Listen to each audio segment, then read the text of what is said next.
ما في علم الله صلاة وسلاما دائمين بدوام ملك الله وعلى آله وصحبه عدد كل ذراء ألف مرة.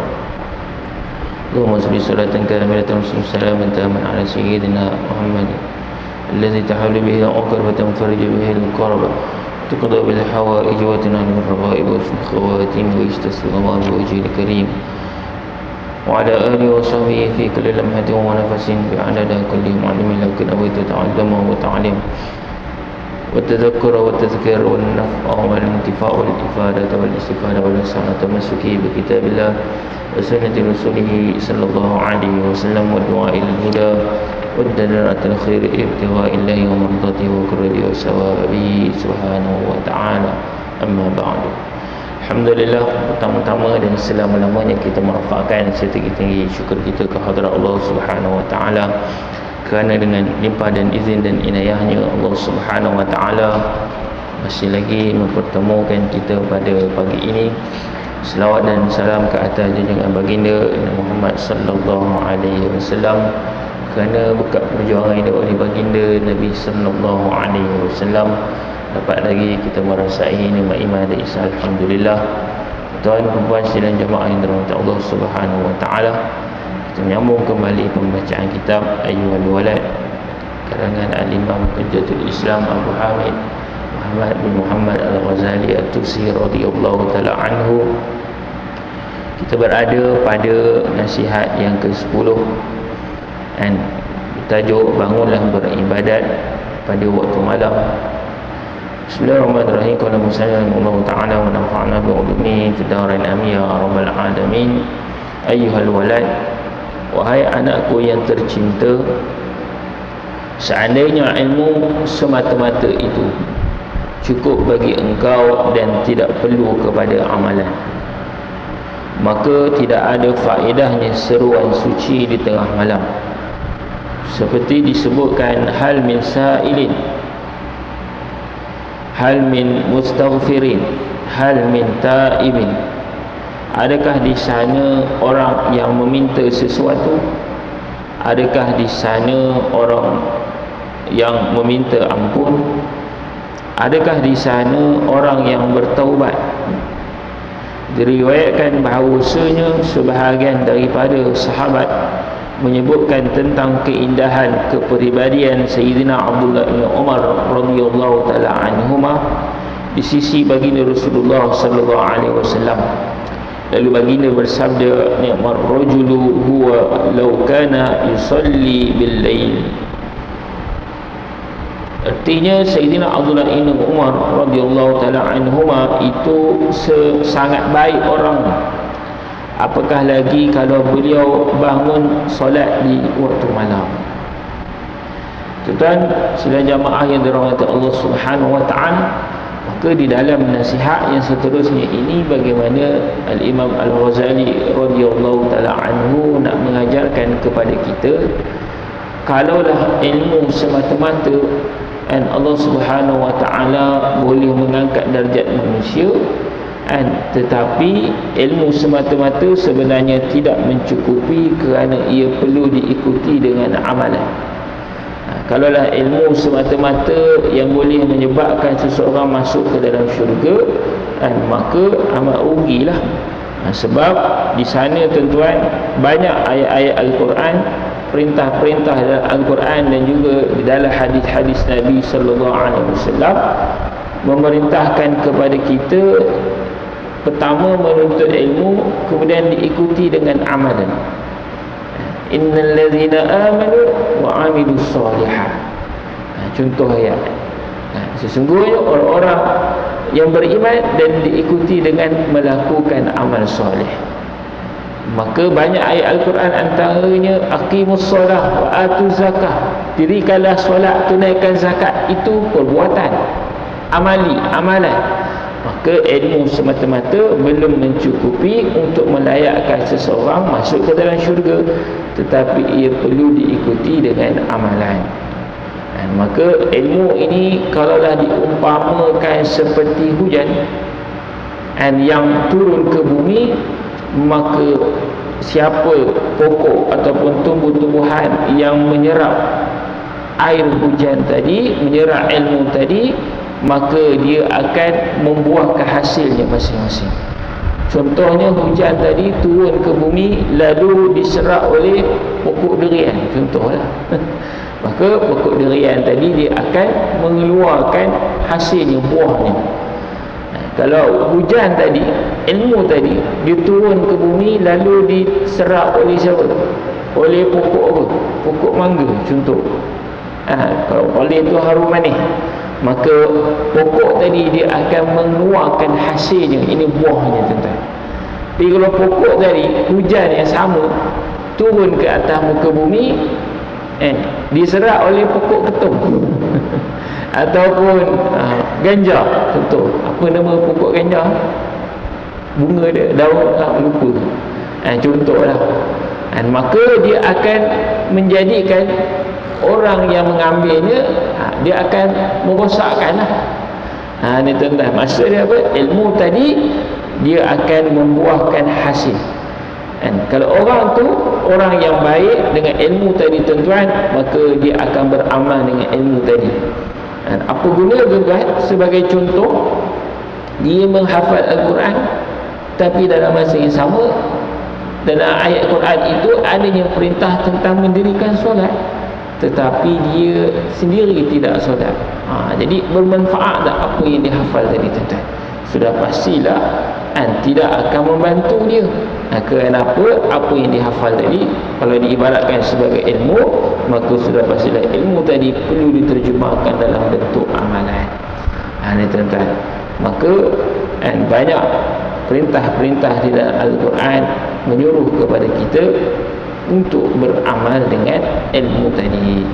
Bagi contoh, apa guna dia tahu apa? Tahu tentang hukum hakam, sah batal solat, tapi dia sendiri tak sembahyang. Dia tahu tentang kewajipan menutup aurat, dia menghafal Al-Quran, perintah tentang tutup aurat, tapi dia sendiri tak tutup aurat. Jadi di sini nak menunjukkan bahawa ilmu semata-mata belum tentu lagi tuan-tuan. Maka innal ladzina amanu wa amilus solihat, orang yang beriman mesti diikuti dengan melakukan amal soleh. Tuan-tuan, puan yang dirahmati Allah Subhanahu Wa Taala, maka sebab itulah bila adanya ayat adanya hadis yang menyatakan hal min sa'ilin, adakah di sana ada orang-orang yang meminta. Jadi di sini tuan-tuan menggambarkan keistimewaan waktu malam.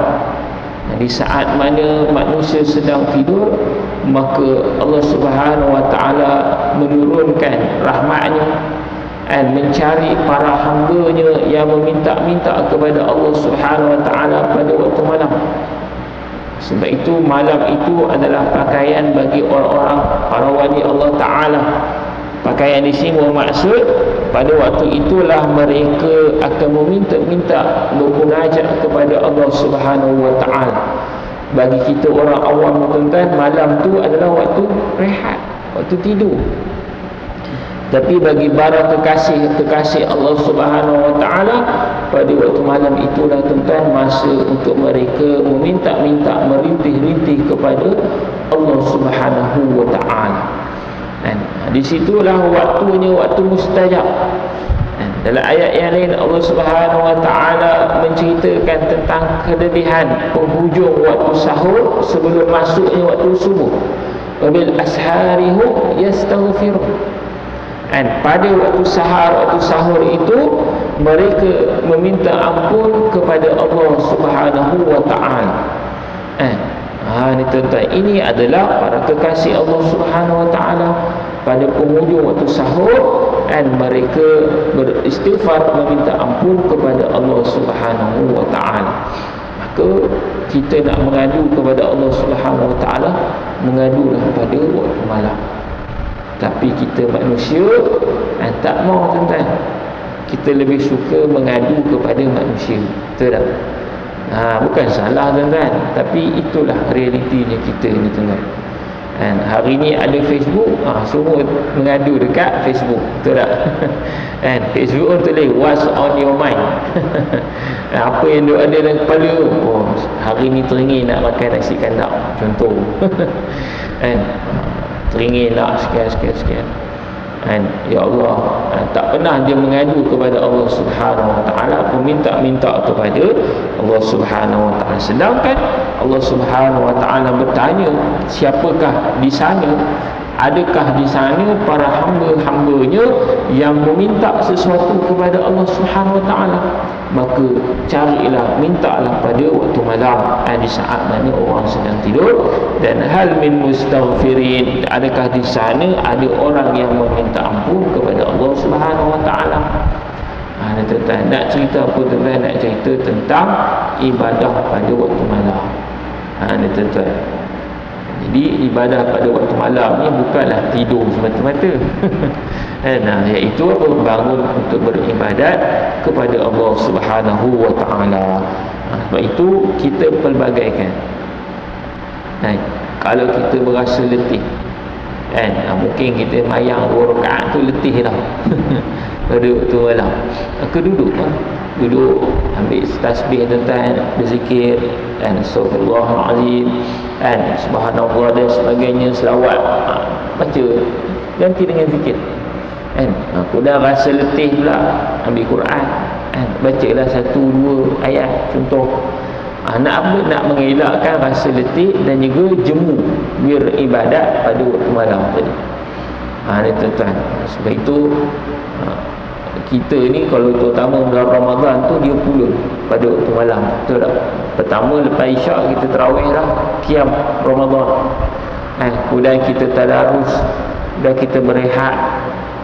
Kemudian bangun awal pada pukul 3, pukul 4 untuk beribadat lagi. Tu suasana yang ada di dalam bulan Ramadan. Maka setelah Ramadan, tuan-tuan, kita dah hilang dah suasana tu. Dia kena ada kekuatan. Baik itu setengah tempat, tuan-tuan, dia buat qiyam tu secara bulanan. Cantik juga. Tuan-tuan, ambil hari cuti Sabtu Ahad tu untuk apa? Mengajak masyarakat dan bangun solat pada waktu malam. Tuan-tuan, buat secara berjemaah. Sebab apa? Untuk beri semangat kepada orang ramai untuk sama-sama beribadah pada waktu malam.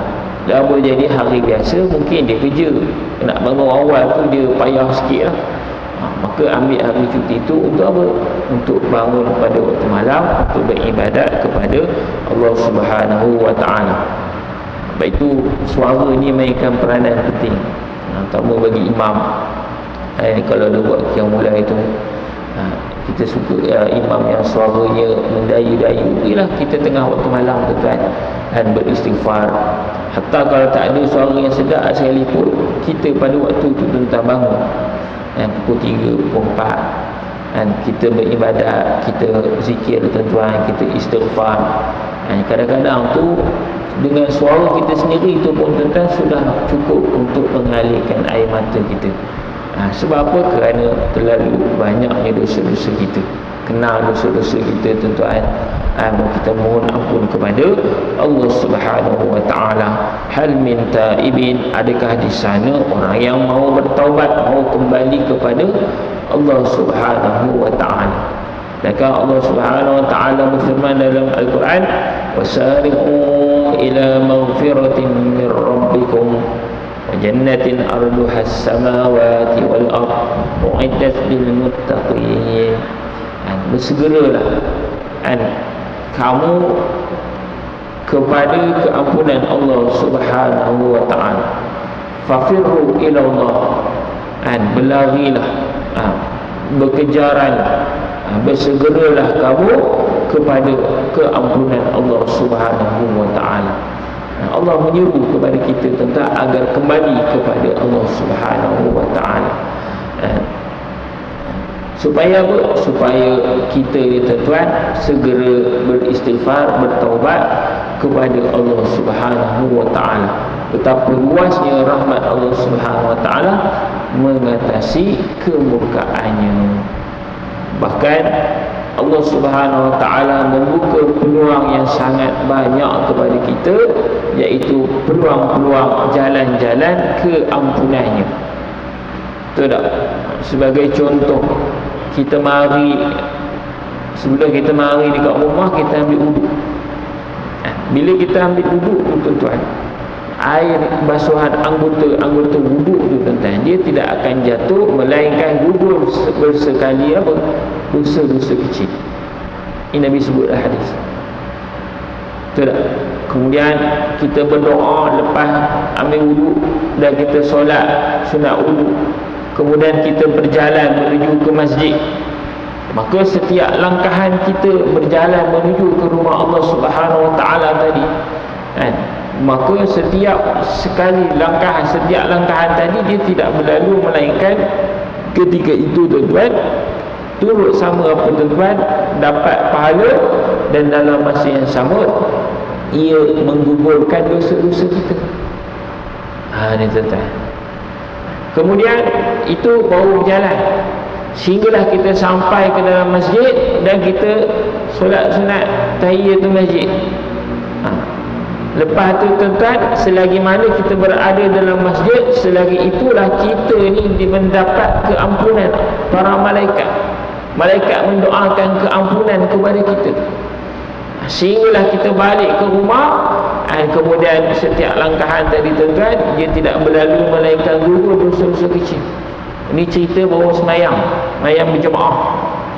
Kemudian lain pula, kita mari tadi tuan-tuan, kemudian duduk pula ada majlis ilmu, majlis zikir. Maka selagi mana kita berada di dalam majlis zikir itu, para malaikat mendoakan kerahmatan, para malaikat mendoakan keampunan untuk orang yang duduk di dalam majlis zikir, majlis ilmu. Kamu dapat rahmat, kemudian diampunkan, mendapat doa para malaikat yang mendoakan keampunan kepada kita tuan-tuan. Minta kepada Allah Subhanahu wa taala agar diampunkan dosa-dosa kita. Nak menunjukkan apa? Betapa luasnya rahmat Allah Subhanahu wa taala kepada kita. Ini semua peluang-peluang tuan-tuan kepada kita. Apatah lagi kita bangun pada waktu malam, kita beribadat, meminta ampun kepada Allah Subhanahu wa taala, kita bertaubat kembali ke jalan Allah Subhanahu wa taala di atas dosa-dosa kita. Maka di sana tuan-tuan menunjukkan tentang kepentingan beramal dengan ilmu. Kalau dia tidak ada ilmu, maka dia tidak akan bangun pada waktu malam. Tapi sebenarnya ramai yang ada ilmu, yang tahu, tetapi dia tidak bangun pada waktu malam. Sayyidina Abdullah bin Amr bin Al-As radhiyallahu taala anhuma, anak kepada Sayyidina Amr bin Al-As, anaknya Sayyidina Abdullah. Sayyidina Abdullah ni antara yang masyhur, 4 sahabat kanak-kanak yang bernama Abdullah yang terkenal. Yang pertama Sayyidina Abdullah ibn Umar, dan yang kedua Sayyidina Abdullah ibn Abbas, yang ketiga Sayyidina Abdullah bin Zubair, cucu kepada Sayyidina Abu Bakar, anak Sayyidina Zubair bin Awwam. Zubair bin Awwam kahwin dengan Sayyidina Asma. Ke anaknya Sayyidina Abdullah bin Zubair itu adalah bayi yang pertama lahir setelah hijrah. Waktu Nabi hijrah, nak hijrah tuan-tuan, tengah sembunyi itu anaknya Sayyidina Asma sedang syarat mengandung, bagi makan, hantar bantuan kepada ayah dia dan juga Nabi sallallahu alaihi wasallam. Tanjak bukit apa? Gua apa? Busur kan? Tempat Nabi sembunyi itu tuan-tuan, dalam keadaan syarat mengandung.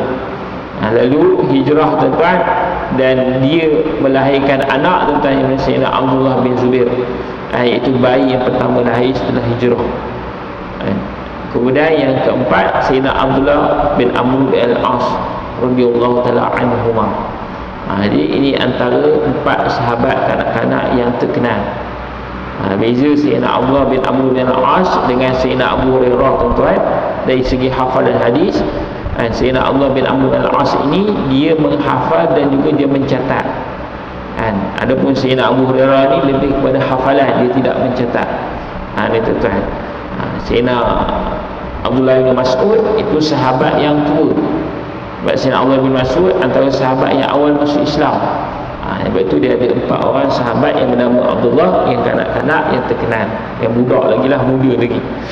Sayyidina Abdullah bin Amr bin al-As ni tuan-tuan, ayahnya Sayyidina Amr bin al-As pernah diutus sebagai gubernur di Mesir. Kisah yang masyhur tentang Sayyidina Amr bin al-As ni tuan-tuan, pada zaman bila menjadi gubernur pada pemerintahan Khalifah Sayyidina Umar bin Khattab radhiyallahu taala anhu, cerita bagaimana Mesir dilanda kemarau. Tu nanti kita cerita buat lain lah. Tapi nak cerita apa? Cerita tentang anak yang Sayyidina Abdullah ni tuan-tuan. Nabi, ayah dia Sayyidina Amr bin al-As mengadu kepada Nabi sallallahu alaihi wasallam tentang anak dia tuan-tuan. Mengadu sebab apa? Anak dia ni tuan-tuan, Sayyidina Abdullah ni tuan-tuan, dia puasa tuan-tuan dan tak buka siang. Malam tuan-tuan dia tak tidur, berterusan beribadat. Kemudian sambung siang tuan-tuan berpuasa tanpa berbuka. Jadi ayah dia tuan-tuan mengadu kepada Nabi sallallahu alaihi wasallam. Maka Nabi pun nasihat dia. Bangunlah pada waktu malam, dalam masa yang sama tubuh kamu ada hak dia. Kamu tidur rehat, kemudian bangunlah pada waktu malam. Nabi nasihat. Kamu berpuasalah, kemudian berbukalah. Kemudian Nabi kata, dia kata, ya Rasulullah, saya mampu buat lebih daripada itu. Dan Nabi kata sebaik-baik puasa adalah puasa Nabi Daud alaihi salam. Nabi suruh dia, sebab dia mampu buat lebih dari itu. Nabi kata puasalah 3 hari dalam sebulan. Ya Rasulullah, saya mampu buat lebih daripada itu. Maka Nabi kata sebaik-baik puasa adalah puasa Nabi Daud alaihi salam. Macam mana puasa Nabi Daud? Sehari puasa, sehari tak puasa. Kita sehari puasa, tu tak puasa-puasa dah. Letih puasa tuan-tuan. Sebab tu puasa ni senang ke susah tuan? Tengok puasa 6 bulan Syawal dah tuan-tuan. Betul tak? Hari kedua tu nak puasa pun dia tengok orang masih raya lagi ni, dia lagi renyah, payah. Dah asyik raya pergi rumah dara mara, lagi nak puasa jadi tak sedap pula. Dia pun tak apa, nanti lah tuan-tuan, tinggal 6 hari 10 hari bulan Syawal tuan-tuan, sehari pun tak puasa lagi tuan-tuan. Tu baru bulan Syawal. Lepas bulan Syawal tuan-tuan, pas cerah. Baru ni kita puasa Ashura. Dia tuan-tuan. Maka nak kata puasa ni bukan senang. Maka bagaimana Nabi pesan kepada Sayyidina Abdullah bin Amr bin al-As, dia kata sebaik-baik puasa adalah puasa saudaraku, iaitu Nabi Daud alaihi salam. Akhirnya dia akur kepada nasihat Nabi sallallahu alaihi wasallam, maka dia pun berpuasa sebagaimana yang diajarkan oleh Nabi sallallahu alaihi wasallam. Bahkan dia kata puasalah sebulan 3 hari, maka pahalanya sama seperti puasa sepanjang tahun. 3 hari itu baik merujuk pada hari-hari putih. Sama juga Nabi dalam hadis cerita tentang puasa 6, pahalanya seperti puasa sepanjang tahun. Maka sama juga hadis Nabi sebut puasa 3 hari setiap bulan, kemudian pahalanya sama seperti kita berpuasa sepanjang tahun. Maka dia pun ikut saranan Nabi sallallahu alaihi wasallam. Pada waktu malam ada hak pada badan dia, maka dia berehat, kemudian bangun pada sebahagian waktu malam. Tuan-tuan, puan-puan sekalian jamaah yang dirahmati Allah Subhanahu wa taala, itu kehidupan para sahabat. Bagaimana mereka menghidupkan pada waktu malam. Kemudian kisah Sayyidina Uthman ibn Affan radhiyallahu taala anhu, yang mana solat malamnya tuan-tuan 2 rakaat 30 juzuk. Ini kehidupan para sahabat. Tuan-tuan, kadang-kadang ada orang buat perbandingan. Perbandingan macam mana? Ni Sayyidina Umar boleh buat, Sayyidina Abu Bakar boleh buat sekian-sekian. Dia ambil hak itu tuan-tuan, tapi ibadat pada waktu malam para sahabat ni mereka tak mau ambil. Mereka ni tuan-tuan, ibadat pada waktu malam begitu hebat. Sebab itulah Allah Subhanahu wa taala mengangkat darjat mereka. Baik itu kita ni tuan-tuan, kisah yang masyhur berlaku kepada seorang lelaki tabi'in, yang mana dia hidup pada zaman Nabi tetapi dia digelar sebagai tabi'in sebab tak pernah jumpa dengan Nabi. Kisah apa? Yang berada di Yaman, iaitu kisah Uwais Al-Qarni. Bagaimana Uwais Al-Qarni ni tuan-tuan, dia menjadi terkenal dalam kalangan penduduk ahli sama'. Siapa penduduk ahli sama' ni tuan-tuan? Para malaikat. Uwais Al-Qarni terkenal kerana apa tuan-tuan? Siang ni tuan-tuan, dia khidmat kepada mak dia, kendor mak dia tuan-tuan. Kemudian bila mak dia berehat pada waktu malam, dia bangun beribadat kepada Allah Subhanahu wa taala. Dia beriman kepada Nabi tuan-tuan, sebab dia hidup sama dengan Nabi. Cumanya dia tak sempat bertemu dengan Nabi sallallahu alaihi wasallam, maka dia digelar sebagai tabi'in. Nak cerita apa? Nak cerita darjat dia diangkat di sisi Allah Subhanahu wa taala. Kenapa? Siang dia berkhidmat kepada mak dia, malam dia beribadat kepada Allah Subhanahu wa taala. Nak cerita tu. Sebab itu kita ni nak naikkan darjat kita di sisi Allah Subhanahu wa taala, iaitu beribadahlah pada waktu malam. Ni tuan-tuan, kita ibadah agak waktu malam, ibadah tidur sepanjang malam. Ibadah juga tu tuan-tuan. Ni tuan-tuan. Baik. Tapi nak cerita apa? Nak cerita tentang mendirikan malam, menghidupkan malam dengan amal ibadah. Baik itu Nabi puji tingkah laku peribadi Sayyidina Abdullah ibn Umar radhiyallahu taala anhuma tentang dia adalah sebaik-baik orang, yang mana apatah lagi kalau dia bangun beribadah pada waktu malam. Ni tuan-tuan. Dan baginda Rasulullah sallallahu alaihi wasallam pernah berkata kepada salah seorang sahabatnya, "Ya fulan, la tukthirin nauma bil-lail, fa inna kathratan naumi bil-laili yad'u sahibahu faqiran yawmal qiyamah." Wahai fulan, janganlah engkau terlalu banyak tidur di waktu malam, kerana terlalu banyak tidur pada waktu malam itu menjadikan seseorang fakir di hadapan Allah pada hari kiamat nanti. Itu dalam bab yang lalu kita telah mendengar kata-kata daripada Al-Imam Junaid Al-Baghdadi radhiyallahu taala anhu, Sayyidut Taifah, penghulu bagi Taifah. Taifah ni jamaah apa? Ini ahli tasawuf. Penggurunya ini Imam Junaid Al-Baghdadi dan juga Al-Imam Hujjatul Islam Al-Ghazali dalam bab tasawuf. Ke Imam Junaid Al-Baghdadi, bagaimana anak muridnya tuan-tuan diriwayatkan bermimpi bertemu dengan gurunya Imam Junaid Al-Baghdadi. Wahai guru, apakah yang bernilai bagi kamu ketika ini? Cerita ni Tok Guru mati dah, duduk dalam Al-Barzah dah. Ke Imam Junaid Al-Baghdadi mengatakan, tidak ada yang bernilai daripada ilmuku yang banyak, melainkan yang paling bernilai saat ini waktu dah mati ni, apa dia? 2 rakaat yang aku dirikan pada waktu malam. Mak cerita apa? 2 rakaat waktu malam tu adalah natijah daripada ilmu, iaitu apa dia? Amalan. Ni tuan-tuan. Sebab itu peri penting ilmu dan amal ni tuan-tuan, sangat penting. Sebab itu para tarikat ni tuan-tuan, mereka ni adalah natijah kepada ilmu, yang ini amal. Apa dia amal tuan-tuan? Iaitu kasratul zikr, iaitu memperbanyakkan zikir. Hari ni tuan-tuan, kita banyak bercakap ke banyak berzikir? Betul tak?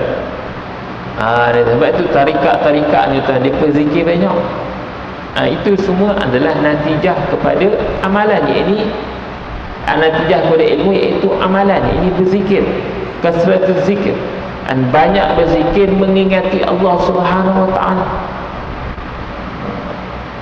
Mereka ada sebahagian tarekat itu mereka bersuluk. Suluk ni tuan-tuan, apa dia? Duduk diam. Banyakkan berzikir. Sekarang ni ada setengah zawiyah ni, dia dah buka dah. Suluk ni bukan hanya untuk ahli tarikat dia saja, buka juga kepada orang awam. Suluk ni apa? Duduk sehari 2 hari tu tuan-tuan, tinggal semua telefon tuan-tuan, duduk di situ beribadat, banyak zikir. Hak tu dah jemaah tabligh buat tu tuan-tuan. 2-3 hari, 2 berapa hari ni? 40 hari. Pak saya ada satu orang ni jual buah pisang. Buah pisang dia sedap lah, buah pisang bijai hitam. Dekat belah Sejangkang tu dia ada 2 tempat. Satu dekat sekolah Sejangkang tu, satu lagi dekat belah Kampung Medan, tempat saya, dekat rumah saya, Kampung Medan. Dia tu bakkan buah pisang dia sedap lah. Jadi kawan-kawan sekolah tu pun, dia per hari tu tak buka lama. Jadi bila lepas tu dia buka balik. Tu pergi beli tu, tanya lah hari tu lama tak buka sebab apa. Dia kata punya abang dia tu keluar 40 hari. Bila nak cerita apa, nak cerita jemaah tabligh dia pun keluar tu tuan-tuan. Cuba tuan-tuan tengok rutin mereka waktu dia duduk keluar tadi tuan-tuan. Apa dia buat? Tidur.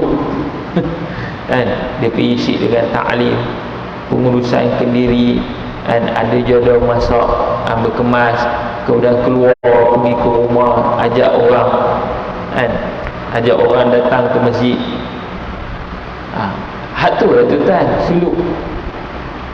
Kemudian duduk kat mari pula dalam masjid, buka kitab, panggil apa, diskusi, majlis ta'lim.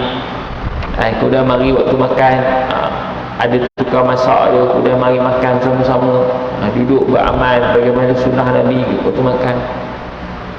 Ni tuan-tuan, dalam hidup mereka tak ada apa dah tuan-tuan, melainkan nak cerita tentang amalan saja tuan-tuan. Amalan, kelebihan berdakwah, mengajak orang.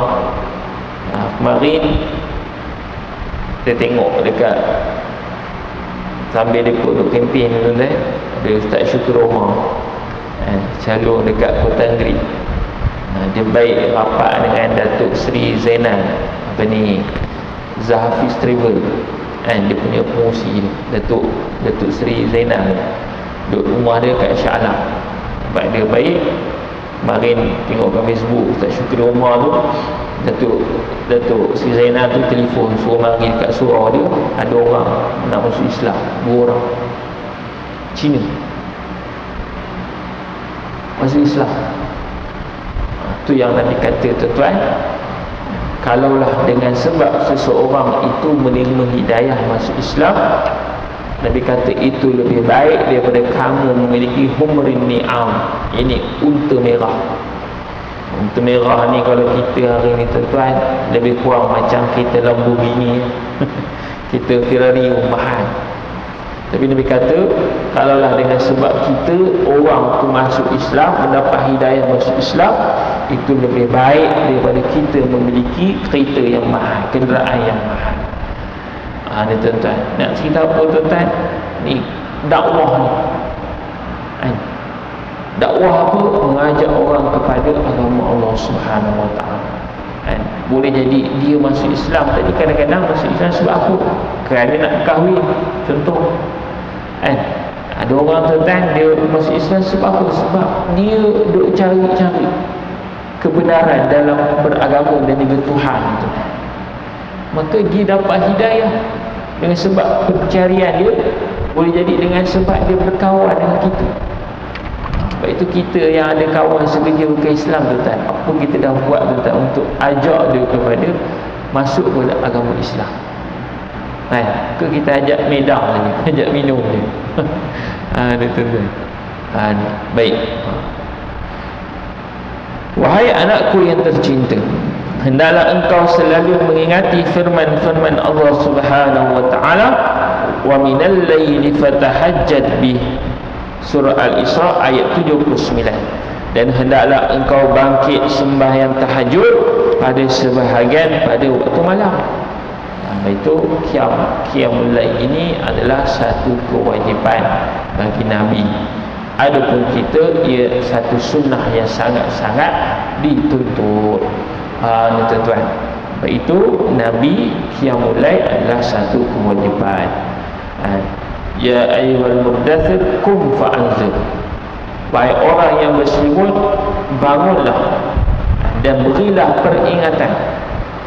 Setelah Nabi berdakwah, Nabi bersuluk, tuan-tuan, kemudian datang seruan supaya Nabi berdakwah menyebarkan agama Islam. Dia tuan-tuan, asasnya apa? Peribadian kita dulu, tuan-tuan, lepas tu baru ajak orang kepada agama Allah Subhanahu Wa Taala, seru manusia kepada agama Allah Subhanahu Wa Taala. Bahawa orang tu nak terima ataupun tidak dakwah tadi, itu bukan kerja kita, itu adalah kerja Allah Subhanahu Wa Taala yang beri hidayah kepada manusia. Dan lagi firman ini mengandungi makna suruhan. Suruhan apa? Iaitu berdiri pada waktu malam untuk beribadah kepada Allah Subhanahu Wa Taala. Dan lagi firman-Nya, wa bil ashari hum yastaghfirun. Surah Az-Zariyat ayat ke-18. Dan di waktu sahur mereka sentiasa beristighfar, meminta ampun akan Allah Subhanahu Wa Taala. Yang mana dalam ayat ini mengandungi makna syukur.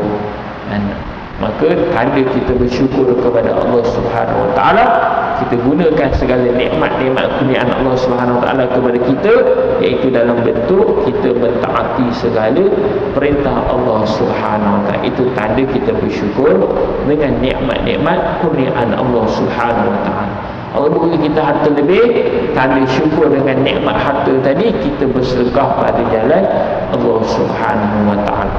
Tanda kita bersyukur dengan nikmat Allah beri kita anggota tubuh badan ni, tuan-tuan, maka kita beribadat kepada Allah Subhanahu Wa Taala. Itu tanda kita syukur di atas kurniaan nikmat-nikmat tadi, tuan-tuan. Ni tuan-tuan, insyaAllah nanti kita sambung lagi.